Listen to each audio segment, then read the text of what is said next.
What up, guys? We are headed on a little stealth camp today. We are going to be stealth camping at a park and ride next to the headquarters of the Vermont State Police. Now, I know what you're thinking. I know what you're probably wondering right now. Why is the angle of this camera so low? That would be because I still haven't gotten my other tripod back. Yeah, UVM is locked down like a military base for non-students, so I won't have a chance of getting that back until Sunday or until I give in and purchase a new one. This angle is pretty low, but I can move the tripod I do have around, so we should be good for the stealth camp. I don't really want a full tripod for a stealth camp anyway. Not very stealthy overall, so it's really just a question of whether this will work for breaking and dancing, because I am going to do a little bit of that before I head out for the stealth camp.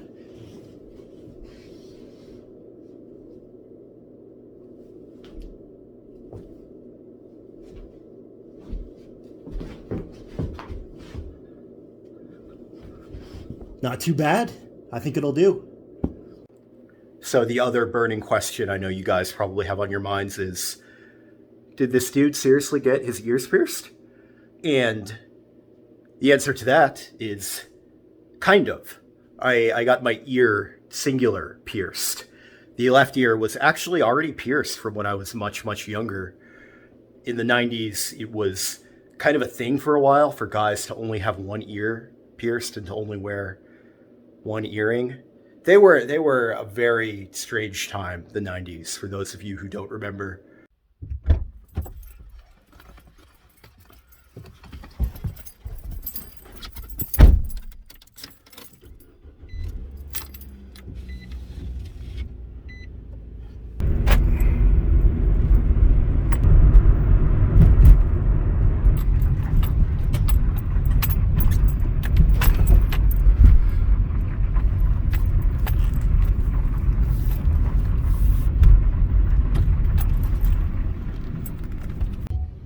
All right, here we are.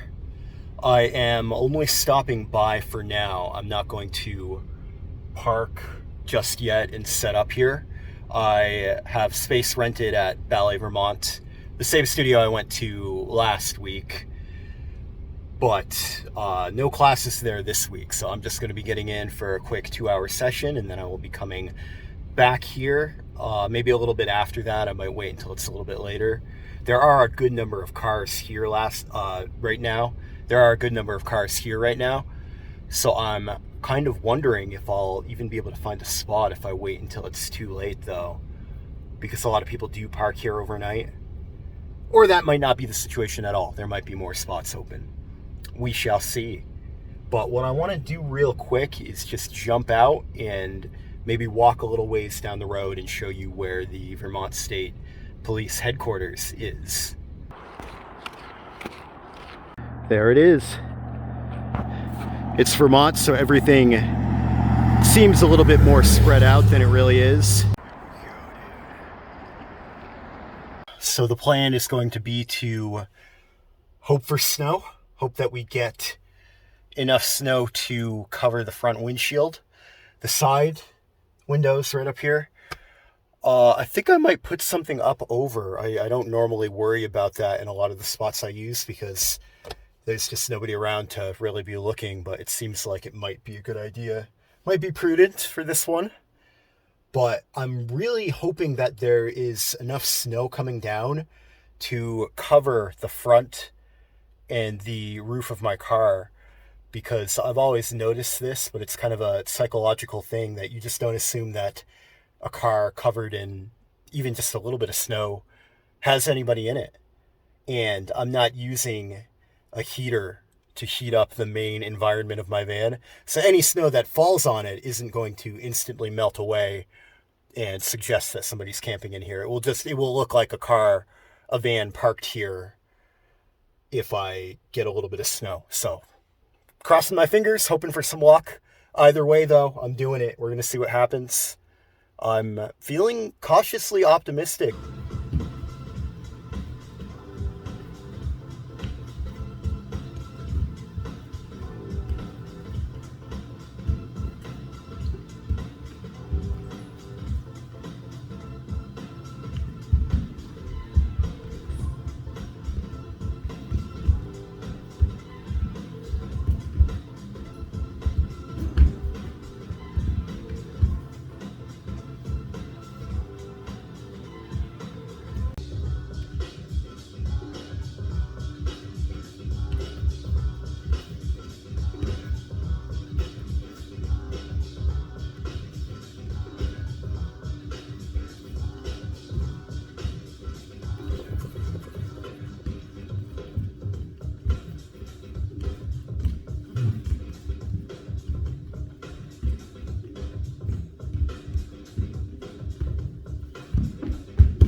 so I am about halfway through the session. It's going well. It's going well. I'm feeling a lot better about some of the choreography that I haven't been hitting in the piece. And I don't know, it feels good. It feels like I'm getting it to the point where it's about as good as I can get it without having everyone there so that we can all coordinate movements together. Yeah.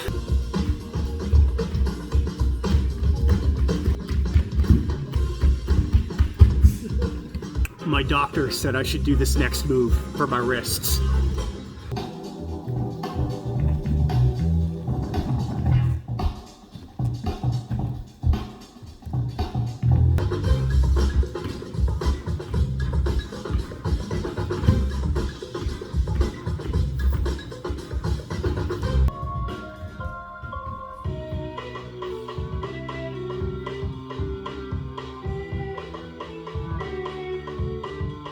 All right, I think that's all for tonight. Really good session. We are going to get moving. We're going to get to the spot, and we are going to see what's what on arrival. All right, I am in. There's a fair bit more traffic here, people coming and going than I anticipated. That might be a good thing, though. Yeah, I'm hungry. I'm going to cook up some food right after I show you guys what my setup in here is. I'm not going to turn the light around to give you a totally clear view, but I have my front windshield blocker, the Reflectix, and then I hung, they're just my black bug nets, so they're pretty far from impervious. They're not ideal really, but they're what I have to work with. I should have brought like some garbage bags or something, but I will keep that in mind for next time. But yeah, I'm gonna move forward. I'm gonna surge ahead. We got food to cook. I am starving. So my rehearsal went really well. I had a dope breaking session, lots of acrobatics, lots of power moves, lots of dancing in general. It always feels good just to have studio space like that and to have a chance to really not have to worry about people walking through. I practice a lot at the gym, and the issue there is the studio is open to everyone, which is totally fine. You know, I'm paying $50 a month at the gym. I have no expectation of privacy, but it can be a little bit distracting when people stop to watch, and I feel like I have to either do something to show off a little bit for them sometimes, or I have to wait before doing something if it's a little bit less controlled and I'm worried about accidentally kicking somebody. I never have at the gym. But it's still something that's typically on my mind. Okay, so I've got the burner. Tonight we are doing a steak. Nothing all that crazy compared to, what I would cook at home, but certainly a step up from other meals that you guys have seen me cook on this channel. I'm also trying to be as quiet as I can, mostly out of respect for other people that might be camping here. I don't see any camper vans or anything, which is a little bit concerning. Generally, if you are at a spot where it says no overnight camping and there are no other vans, no other RVs, anything like that, it can suggest that it's enforced a little bit more severely than at places like Walmart, where generally if it's a Walmart and they allow overnight camping, there are no signs that say no overnight camping, obviously, but the sign plus the lack of other vehicles of this type here and the proximity to the Vermont State Police headquarters, it all adds up to a picture of this being more of a true stealth camp than I originally anticipated. But I like it. I like challenge. You guys will see. If I do get the knock, you guys will get the full video. You know, I'm still going to post this just so people know, because it's informative either way. If I get away with it, you know, that's dope. But if I don't, it's also good for people to know that this is not a spot where they can expect to have a little bit of leeway in terms of the rules. So yeah, I slapped some Montreal steak seasoning on this before I left, kind of like a dry rub. Use some olive oil.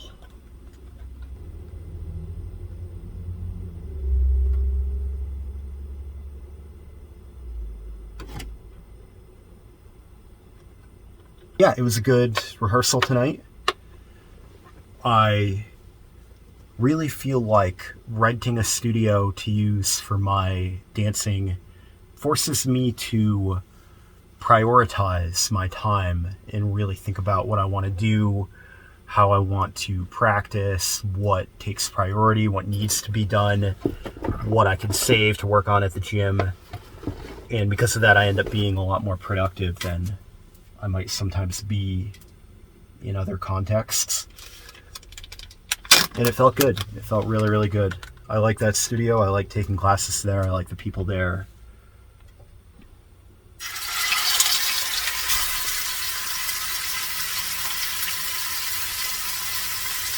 That sounds so loud.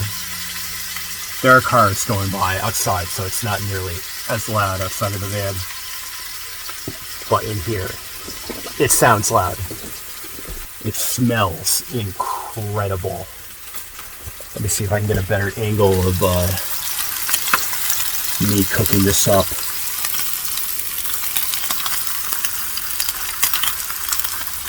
Probably give it 2 minutes, 3 minutes per side. It's a pretty thin ribeye steak, so it's really not going to take long to cook. I'm not timing this.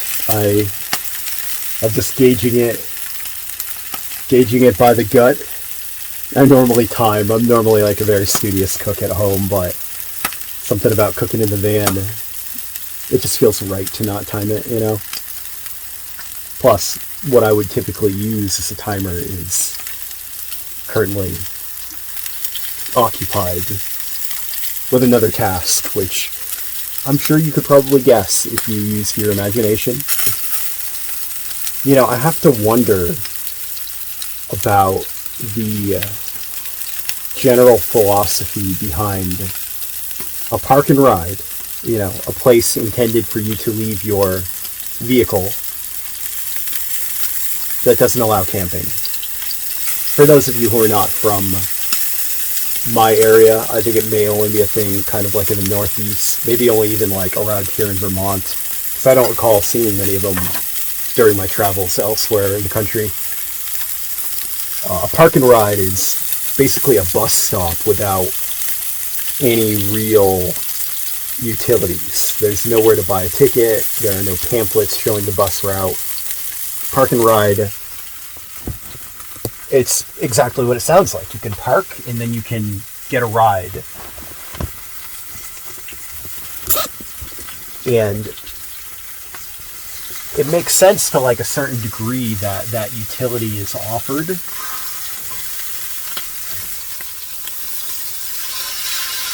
Oh yeah, it's going to be slightly on the well done side.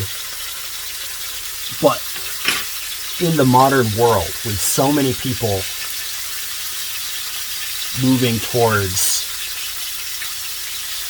living a nomad lifestyle, living in vans, you know, living in truck campers, living in RVs, it feels like it could use an update, you know, like a 21st century update of what we value. I don't know. Personally, I think park and rides should be open to camping overnight, and I think you would see a lot of vibrance being brought to local towns that don't have much. This town that I'm in right now, other than the Vermont State Police headquarters, it doesn't have anything. There's no grocery store in this town. There, as far as I can tell, there's no where to buy anything, really, you know, like, there's not much here, but the park and ride might bring campers and RVs and sort of provide more opportunity for someone to try to open up a store, maybe even like an old school general store.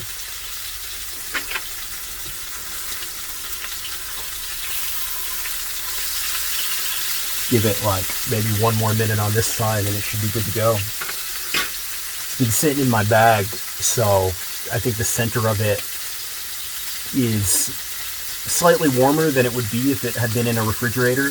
My van is a little bit warmer than that. It is still winter, still cold outside, still plenty of snow outside, but most of it is melting. It's getting steamy and smoky in here. I would have the roof vent going for sure if it was currently hitched up. Still haven't fixed it. And if I wasn't stealth camping, the roof vent, I have one of the style where it sort of like has a lid that pops open. Super obvious. You couldn't ask for like a more obvious sign that somebody is in a van doing stuff. That should be good. Just let that rest for a minute or two. On a scale of 1 to 10 in terms of smokiness, I would give it about a 6.5, a 7 in here right now. I don't know if you guys can tell completely, but a little bit of smokiness going on. That's a good sign though when you're cooking steak. If we were at my apartment, all of my neighbors would know if I was cooking steak like this for sure. My fire alarm has not caught up with modern etiquette, and it tends to call me instead of just texting. Yeah, it's a pain.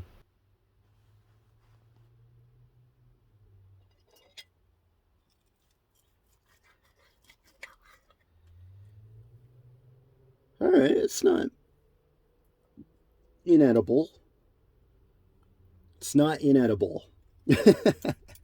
I will take it. I will take it.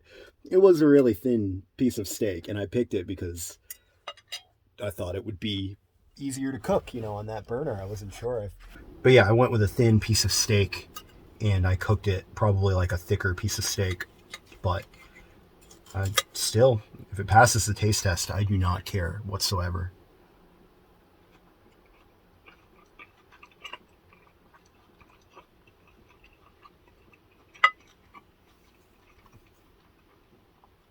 That is really good. That is perfect. The dry rub makes all the difference. I think it's really hard to mess up steak if you do a decent dry rub ahead of time. Give it some time to just absorb all of that flavor. Like, you can't go wrong. I set up this stealth camp in a way where, I showed you guys a little bit of what was here before I got here, and then I continued. I took care of my errands. I did my rehearsal. And I did that specifically because I'm a firm believer of the idea that the best way to stealth camp is to just simply drive in and then stay in. Just don't get out, Don't, unless you're, filming it for YouTube, as people so often do, then you can justify the risk. But I'd still try to avoid it. I feel like part of this is informational. It's like a tutorial on how to stealth camp.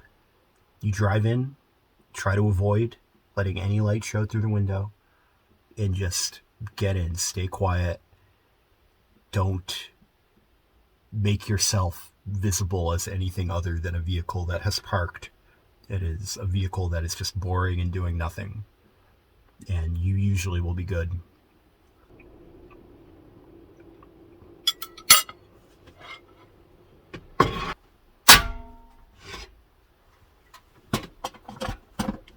All right, I am going to climb into bed.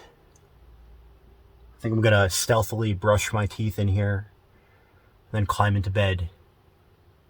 And I will see you guys in the morning.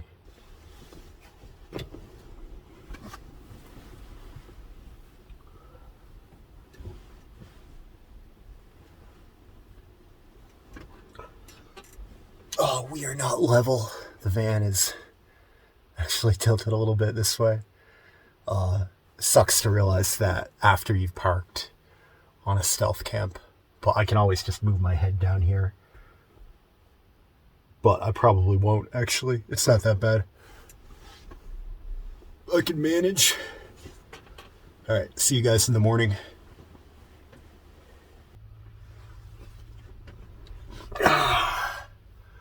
Morning. Yeah, it wasn't too bad overall last night. More cars coming and going than I had originally anticipated, but that's no big deal. That is generally how park and rides work. I slept surprisingly well, other than a couple, of like interruptions, being woken up a little bit. It was pleasantly warm. The electric blanket I mostly had on the lowest setting for the majority of the night. But yeah, it was pretty good overall. We definitely have some window frost and some ambient interior van frost here, and we did get some snow too. Good little bit of snow. Yeah. With that over the front windshield, visibility in here is basically minimal. I'd say mission success. I don't know how easy it would be to repeat that, so I don't want to recommend to everybody, to immediately start considering the park and rides in Vermont to be free overnight parking for, vans and any sort of like truck camper setup or whatever. I can't guarantee that, but I'm saying it worked for me. I'm going to be testing it out more, so I'll have like more evidence in the future about how generally safe or how monitored they are, which ones are, safer, less likely to get you the knock. But yeah, more to come.